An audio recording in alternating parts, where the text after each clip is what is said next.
ज्यादा काम करो, कम सोचो, बाकी का सब भूल जाओ। ऐसा गौतम बुद्ध ने कई सालों पहले अपने शिष्यों से क्यों कहा था? इसके पीछे का रहस्य क्या है? आज इसी रहस्य को हम गौतम बुद्ध की कहानियों के माध्यम से जानेंगे। तो दोस्तों, पहली कहानी है हर समय खुश कैसे रहें, एक शिष्य की कहानी। ये कहानी है एक बुद्धिस्ट साधु की और एक गरीब व्यक्ति की। ये कहानी आपको बताएगी कि कैसे हर परिस्थिति में खुश रहें। एक जंगल में एक संत रहता था। इस संत के आश्रम में कई सारी गाय थीं। एक दिन इस संत के पास एक गरीब व्यक्ति आया और उसने संत से कहा कि मेरे पास रहने के लिए कोई जगह नहीं है और कई दिनों से मैं भूखा हूं। आप मुझ पर अपनी कृपा करो और मुझे अपना शिष्य बना लो ताकि मैं आपके साथ आपके आश्रम में रह सकूं। संत ने इस गरीब व्यक्ति की बात मान ली और उसे अपना शिष्य बना लिया। संत ने उसे एक गाय दे दी और कहा कि तुम इस गाय की सेवा करो तथा इससे मिलने वाला दूध केवल तुम्हारा ही होगा। इसके अलावा रोज तुम 2 बार भगवान के नाम का जाप भी किया करो। संत की बात को मानते हुए शिष्य ने गाय की सेवा करनी शुरू कर दी और रोज भगवान का नाम लिया करता था। गाय से मिलने वाला दूध शिष्य खुद ही पी जाता था। आश्रम में रहकर शिष्य काफी खुश था और एक दिन उसने संत का धन्यवाद करते हुए उनसे कहा कि आपकी वजह से ही मेरा जीवन सुखी हो पाया है। संत मुस्कुराकर बोले, ये तो अच्छा है, लेकिन उसके कुछ दिन बाद ही गाय खो गई। गाय खोने के कारण शिष्य को दूध नहीं मिल रहा था, जिसकी वजह से उसने पूजा करना भी छोड़ दिया और दुखी रहने लग गया। शिष्य ने संत से मुलाकात की और संत को बताया कि उसकी गाय खो गई है, जिसकी वजह से उसका मन मंत्र जाप में भी नहीं लग रहा और वह कई दिनों से दुखी है। ये बात सुनकर संत ने कहा, यह भी अच्छा है। कुछ समय बाद शिष्य को गाय वापस मिल गई और वो फिर से खुश रहने लग गया। शिष्य ने ये बात संत को बताई। संत ने गाय मिलने की बात सुनकर कहा, यह तो अच्छा है। ये सुनते ही शिष्य हैरान हो गया और उसने संत से कहा, मेरे जीवन की हर परिस्थिति में आप अच्छा है, यही क्यों कहते हैं? संत ने जवाब देते हुए कहा, सुखी और सफल जीवन पाने के लिए सुख हो या दुख, हर समय प्रसन्न रहना चाहिए। जीवन में आई बुरी स्थिति में अपने आप को दुखी नहीं रखना चाहिए। जब हम हर समय खुश रहते हैं तब जीवन से दुख का अनुभव स्वतः खत्म हो जाता है।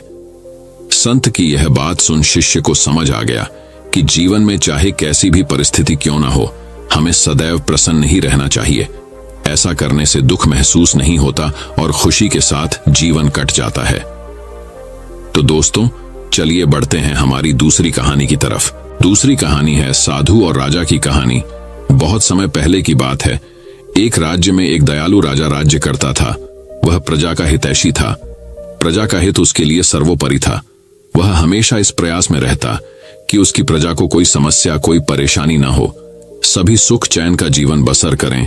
उसके शासन में प्रजा प्रसन्नता और सुख से जीवन व्यतीत कर रही थी। राजा वेश बदलकर राज्य भ्रमण पर निकलता और प्रजा की स्थिति के बारे में पता करता।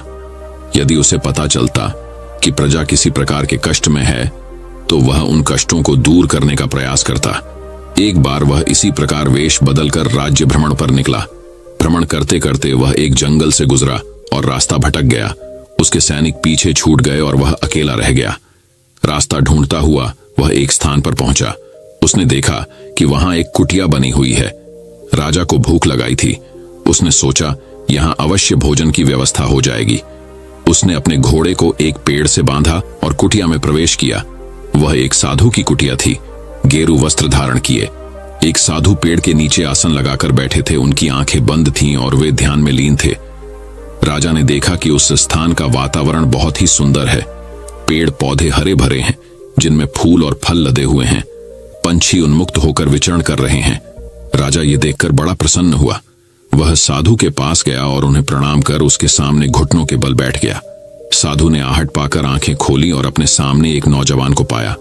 उसके मुख का तेज देखकर ही साधु समझ गए कि वह कोई राजसी व्यक्ति है। राजा ने उन्हें बताया कि वह रास्ता भटक गया है। साधु ने उसे अपने आश्रम में शरण दी, खाने के लिए मीठे फल दिए। राजा ने कभी उतने मीठे फल नहीं खाए थे। उसके चकित होकर पूछा, गुरुवर, आज तक मैंने इतने मीठे और स्वादिष्ट फल नहीं खाए, इनके इतने मीठे होने का कारण क्या है? साधु ने कहा, इस राज्य का राजा अत्यंत दयालु और न्यायप्रिय है, इसलिए ये फल इतने मीठे हैं। जब तक वह अपनी प्रजा का हितैषी रहेगा, दिन दुखियों का सहायक रहेगा, ये फल ऐसे ही मीठे रहेंगे। राजा को यह सुनकर बड़ा आश्चर्य हुआ। उसके लिए इन बातों पर विश्वास करना कठिन था। जब साधु से आज्ञा लेकर वह लौटा तो उसने निश्चय किया कि वह इस बात का परीक्षण अवश्य करेगा। उसे अपने सैनिक मिल गए जो जंगल में उसे ढूंढ रहे थे। वह अपने राज्य वापस लौट गया। वापस लौटने के बाद उसने प्रजा पर जुल्म ढाने शुरू कर दिए। उसने किसानों का लगान बढ़ा दिया और प्रजा पर नाना प्रकार के कर लगा दिए। अब वह अपना धन भोग विलास में खर्च करने लगा और प्रजा की ओर से उदासीन हो गया। प्रजा पर अत्याचार बढ़ने लगे तो पूरे राज्य में त्राही त्राही मच गई। कुछ दिनों बाद राजा फिर जंगल में उसी साधु की कुटिया में पहुंचा। इस बार उसने देखा कि वहां का वातावरण भिन्न है। पेड़ पौधे सूख चुके हैं, फूल मुरझा गए हैं, फल सड़ चुके हैं। ये देखकर वह चकित रह गया। वह साधु के पास गया और उसे प्रणाम किया। साधु ने उसे खाने के लिए फल दिए। इस बार फलों का स्वाद कड़वा था। राजा ने साधु से इसका कारण पूछा। साधु ने कहा, इस राज्य का राजा बात पहले जैसा नहीं रहा। उसे प्रजा के हित का कोई ख्याल नहीं है। वह प्रजा पर अत्याचार करने लगा है। उसके प्रति प्रजा के मन में कड़वाहट बस गई है, इसीलिए इन फलों का स्वाद कड़वा है।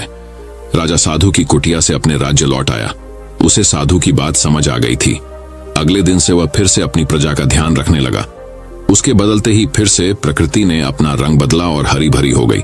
तो दोस्तों, इस कहानी से हमें यह सीख मिलती है, जैसा कर्म करोगे वैसा ही फल मिलेगा। यदि अच्छे कर्म करोगे तो अच्छा फल मिलेगा, बुरे कर्म करोगे तो बुरा। यदि हम किसी को कड़वाहट देंगे तो बदले में हमारे जीवन में भी कड़वाहट घुल जाएगी। इसलिए हमेशा सबका भला करें। तो दोस्तों, चलिए बढ़ते हैं हमारी तीसरी कहानी की तरफ। तीसरी कहानी, एक गुरु और शिष्य की कहानी। एक गुरु अपने शिष्य के साथ कहीं जा रहे थे। चलते चलते उन्हें प्यास लगी तो वे दोनों एक खेत के पास जाकर रुक गए। खेत की हालत देखकर लगता था कि खेत का मालिक खेत पर जरा भी ध्यान नहीं देता है। उन्होंने देखा खेत में एक घर भी है। दोनों जाकर दरवाजा खटखटाते हैं। घर में से एक आदमी, उसकी पत्नी और 2 बच्चे बाहर आते हैं। सभी ने फटे पुराने कपड़े पहने हुए होते हैं। गुरु कहते हैं, क्या हमें पानी मिल सकता है? काफी प्यास लगी हुई है। वो व्यक्ति उन्हें पानी लाकर देता है। फिर गुरु कहते हैं, आपका खेत इतना अच्छा है, लेकिन इसमें कोई भी फसल क्यों नहीं बोई गई? व्यक्ति कहता है, हमारे पास एक भैंस है जो काफी दूध देती है, जिसे बेचकर और पीकर हमारा गुजारा हो जाता है, इसलिए बेवजह खेती क्यों करूं? गुरु कहते हैं, क्या हम आज की रात यहां रुक सकते हैं? कल सुबह होते ही हम यहां से निकल जाएंगे। व्यक्ति कहता है, ठीक है, आप यहां रुक सकते हैं। आधी रात होते ही गुरु अपने शिष्य से कहते हैं, उठो, हमें अभी यहां से निकलना है। लेकिन जाने से पहले हम इस व्यक्ति की भैंस को पहाड़ से गिराकर मार देंगे। यह सुनकर शिष्य को काफी बुरा लगा, लेकिन वो अपने गुरु की बात टाल नहीं पाया। वे दोनों रातों रात भैंस को मारकर वहां से भाग जाते हैं। 10 वर्ष बाद जब शिष्य अपनी शिक्षा पूरी कर लेता है, तब वो सोचता है क्यों न अपनी गलती को सुधारा जाए, उस आदमी के पास वापस जाकर उसकी मदद की जाए। शिष्य उसी गांव, उसी जगह वापस जाता है और देखता है वहां के सारे खेतों में दूर दूर तक काफी फल लगे हुए हैं और वहां एक बहुत बड़ा घर भी है। शिष्य को लगता है शायद वो आदमी सब कुछ बेच के यहां से जा चुका होगा। शिष्य वहां से वापस जाने लगता है। तभी वहां घर के आगे एक कार आकर रुकती है। कार में से वही व्यक्ति बाहर आता है जिससे शिष्य 10 साल पहले मिला था। शिष्य उसके पास जाकर कहता है, आपने मुझे पहचाना? मैं 10 साल पहले आपसे मिला था। व्यक्ति कहता है, हाँ, उस दिन को मैं कैसे भूल सकता हूं। शिष्य कहता है, आप तो बहुत गरीब थे, आखिर आप इतने अमीर कैसे बने? व्यक्ति कहता है, क्या बताऊं, आपके जाने के बाद मेरी भैंस की मौत हो गई। मैं कुछ दिन काफी दुखी रहा, परेशान रहने लगा, लेकिन जीवन जीने के लिए कुछ तो करना ही था। मैं लकड़ियां काटकर बेचने लगा, जिससे कुछ पैसे आए तो मैंने खेत की बुआई कर दी। फिर उससे और पैसे आए तो मैंने सारी जगह खरीद ली और फलों की बुआई करवा दी। और आज मैं आसपास के इलाकों में फलों का सबसे बड़ा व्यापारी हूं और मेरे पास लाखों रुपये हैं। अगर उस दिन भैंस की मौत नहीं हुई होती तो आज मैं इतना सफल नहीं हुआ होता। दोस्तों, इस कहानी से यह साफ पता चलता है कि जीवन में हर परेशानी आपके लिए एक बड़ा मौका लेकर आती है। अगर अभी आपके जीवन में परेशानी आई है तो यकीन मानो एक बहुत बड़ी सफलता भी अपने साथ लेकर आई है। यकीन मानिए, बुरे वक्त में आपने हिम्मत नहीं हारी तो आने वाले समय में आप बेहद सफल होने वाले हैं। अगर आपको यह कहानी अच्छी लगी है तो और लोगों और अपने करीबी दोस्तों के साथ शेयर करें। तो दोस्तों, चलिए बढ़ते हैं हमारी चौथी कहानी की तरफ। चौथी कहानी, पहले अपनी नजर को बदलो। एक बार एक बहुत बड़ा नेता एक साधु के छोटे से आश्रम में गया। वह साधु के बारे में बहुत सुना था, तो उसके मन में आया कि मैं एक बार जाकर देखता हूं कि लोग उसकी इतनी तारीफ क्यों करते हैं। जब वह उस आश्रम में गया तो वहां पर एक छोटा सा कमरा था जहां पर एक कालीन बिछा हुआ था। वहां पर कुछ लोग नीचे बैठे हुए थे और साधु जी सामने बैठे हुए थे। कुछ सवाल जवाब चल रहा था। वह नेता उस आश्रम में आया और उस नेता के साथ में 4 बॉडीगार्ड भी थे और उसकी यह आदत थी कि जहां पर भी वह जाता था लोग अपनी जगह से खड़े डिढ़े हो जाते थे और उसकी तरफ देखते थे, हाथ जोड़ते थे और सर झुकाते थे। लेकिन यहां पर ऐसा कुछ भी नहीं हुआ। साधु व्यस्त होने के कारण उसकी तरफ देखा तक नहीं। तभी नेता को लगा कि यह मेरी बेइज्जती है और वह इस बात से गुस्सा हो गया। नेता ने थोड़ा गुस्से से साधु की बात को बीच में काटते हुए कहा कि मैं आपसे कुछ कहना चाहता हूं। साधु ने उसकी तरफ देखा और बोला, आप थोड़ी देर रुकिए, पहले मैं इनके सवाल का जवाब दे दूं, उसके बाद मैं आपसे बात करता हूं। तब तक आप अगर चाहे तो आप बैठ सकते हैं। बस साधु का इतना कहने की ही देरी थी। नेता का चेहरा गुस्से से लाल हो गया और फिर उसने अपना सारा गुस्सा उस साधु पर निकाल दिया। अभी तक वह नेता बहुत तमीज से आप कह करके बात कर रहा था, लेकिन अब वह तू तड़ाक पर उतर आया। नेता ने उस साधु को कहा, तुझे पता भी है मैं कौन हूं और तू किससे बात कर रहा है?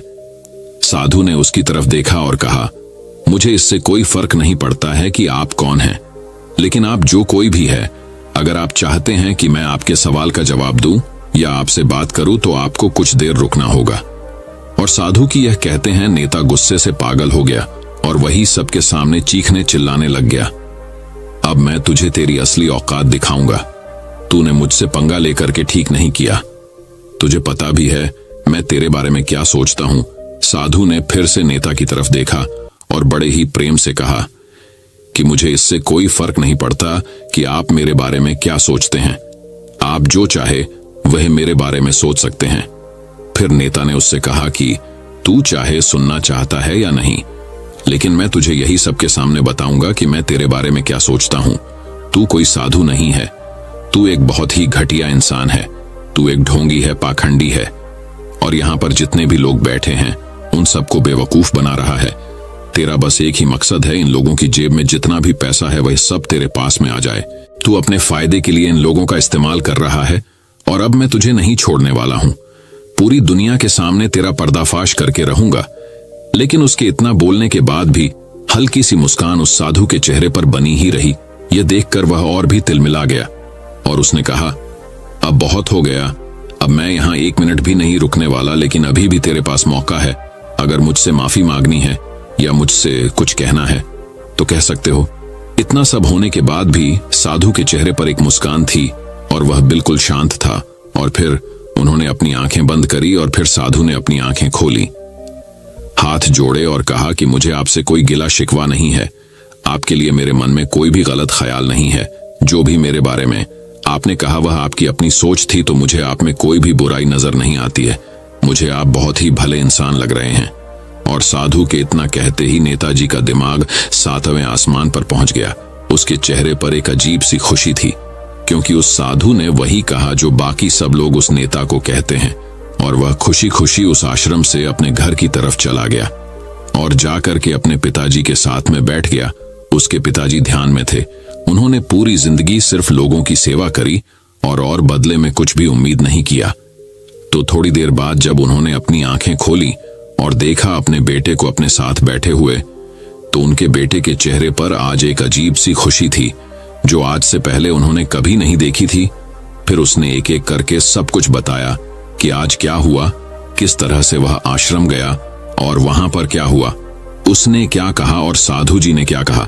जब उसके पिताजी ने पूरी बात सुनी तो थोड़ा सा मुस्कुराए और अपने बेटे को देख करके बोले कि उन्होंने तुम्हारी तारीफ नहीं करी, क्योंकि उन्होंने वह नहीं कहा कि जो तुम हो, उन्होंने वह कहा कि जो वह खुद है, और तुमने जो भी कुछ उनको कहा वो नहीं कहा। कि जो वो है बल्कि तुमने वह का जो तुम खुद हो। यही बात वेदों में भी कही गई है, यथा दृष्टि तथा सृष्टि। यह दुनिया तुम्हें वैसी नहीं दिखती जैसी यह दुनिया है, यह दुनिया वैसी दिखती है तुम्हें जैसे तुम खुद हो। जिसकी नजर जैसी है उसके लिए यह दुनिया वैसी ही है। तो अगर तुम अपनी दुनिया को बदलना चाहते हो तो उसका सिर्फ एक तरीका है, अपनी नजर को बदलो। तो दोस्तों चलिए बढ़ते हैं हमारी 5वीं कहानी की तरफ। 5वीं प्रेरणादायक कहानी है 7 महत्वपूर्ण संदेश जो बदल सकते हैं आपकी दुनिया। ये कहानी है सफलता और समृद्धि की। कहानी एक वकील की जो उसकी सफलता से शुरू हुई और उसके व्यक्तित्व की समृद्धि पर समाप्त हुई। एक वकील जूलियन जो सफलताओं की ऊंचाइयों को छू रहा है, लाखों करोड़ों की संपत्ति है, लेकिन फिर भी जीवन में खुशी और संतुष्टि का अभाव है। जीवन की वास्तविक खुशी ढूंढने के लिए वह भारत आता है और हिमालय पर जाकर एक संत से मिलता है, तो उससे सच्ची खुशी का रहस्य बताता है और कहता है, यह शिक्षा अपने तक सीमित न रखकर तुम्हें सब में बांटनी होगी। जब वह वापस आता है तो उसके जीवन से निराशा और उदासी दूर हो चुकी होती है। तब उसका दोस्त जॉन उससे पूछता है कि तुम में यह परिवर्तन कैसे आया। तब जूलियन उसे सारी कहानी बताते हुए उस संत की शिक्षा के बारे में बताता है। आपको भी अपने जीवन को सुखमय बनाने के लिए उन 7 मूल मंत्रों को जानने की आवश्यकता है जो आज हम आपको यहां बताने जा रहे हैं। पहला मंत्र, सकारात्मक सोच और मस्तिष्क पर नियंत्रण। आप अपने आसपास सकारात्मकता तभी महसूस कर सकते हैं जब यह आपके भीतर मौजूद हो। अपने मस्तिष्क से निराशा, नकारात्मक सोच और अतीत की कड़वी यादों के बोझ को हमेशा के लिए निकाल दें। इस कचरे को दिमाग में जमा न होने दें। हर वक्त सकारात्मक सोचना ही आपकी सफलता की ऊंचाई को तय करता है। सकारात्मक विचार आपको रचनात्मकता से भी परिचित कराएंगे जो आपके जीवन को बेहतर बनाएंगे। याद रखें कि आपके जीवन की गुणवत्ता आपके विचारों की गुणवत्ता पर ही निर्भर करती है।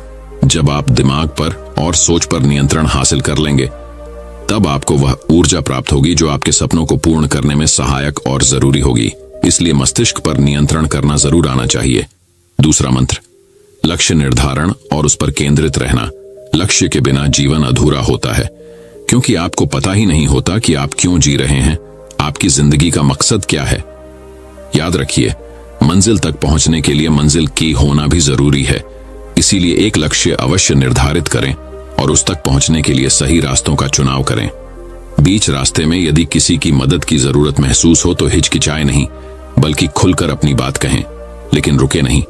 आपको किसी भी परिस्थिति में लक्ष्य से भटकना नहीं है। तीसरा मंत्र, निरंतर सुधार।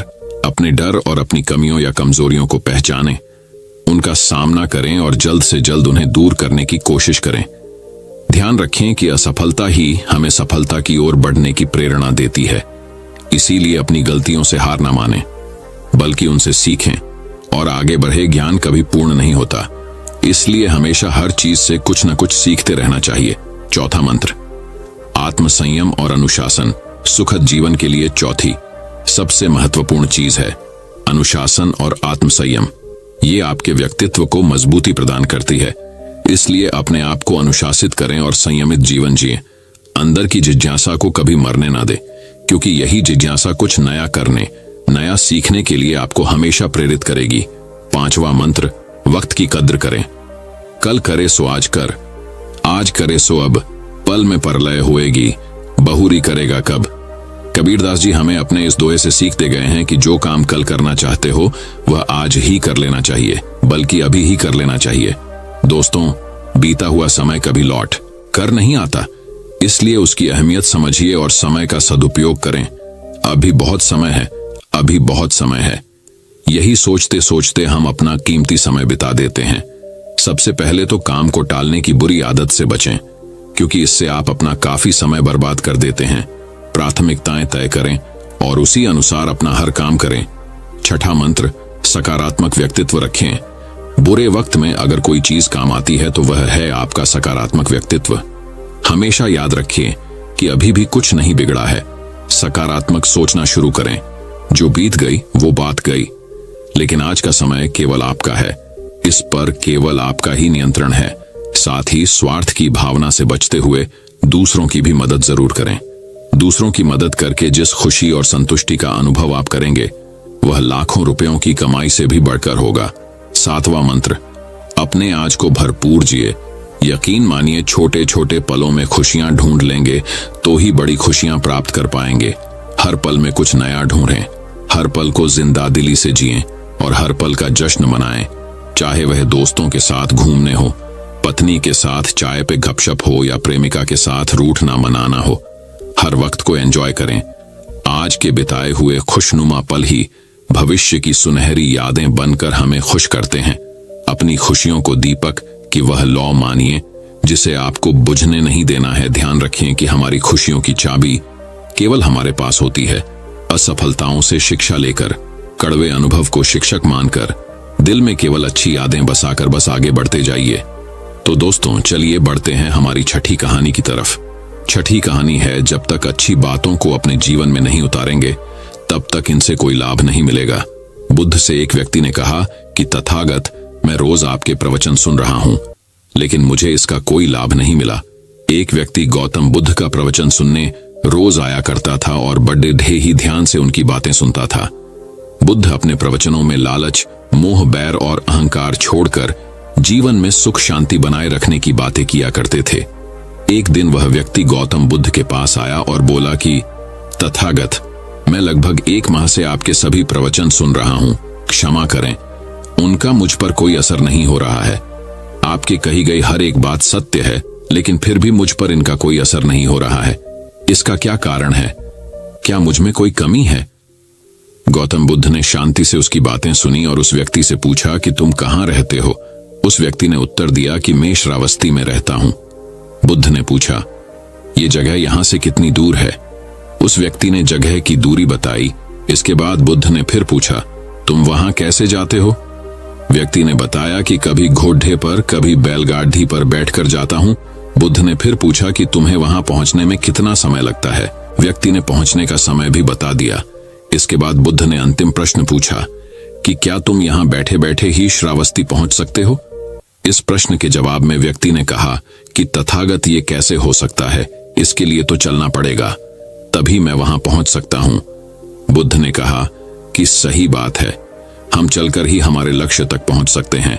ठीक इसी प्रकार जब तक हम अच्छी बातों का पालन नहीं करेंगे, उन पर चलेंगे नहीं, तब तक हम पर प्रवचनों का कोई असर नहीं होगा। व्यक्ति को बुद्ध की बातें समझ आ गई और उस दिन के बाद उसने भी बुद्ध के बताए मार्ग पर चलना शुरू कर दिया।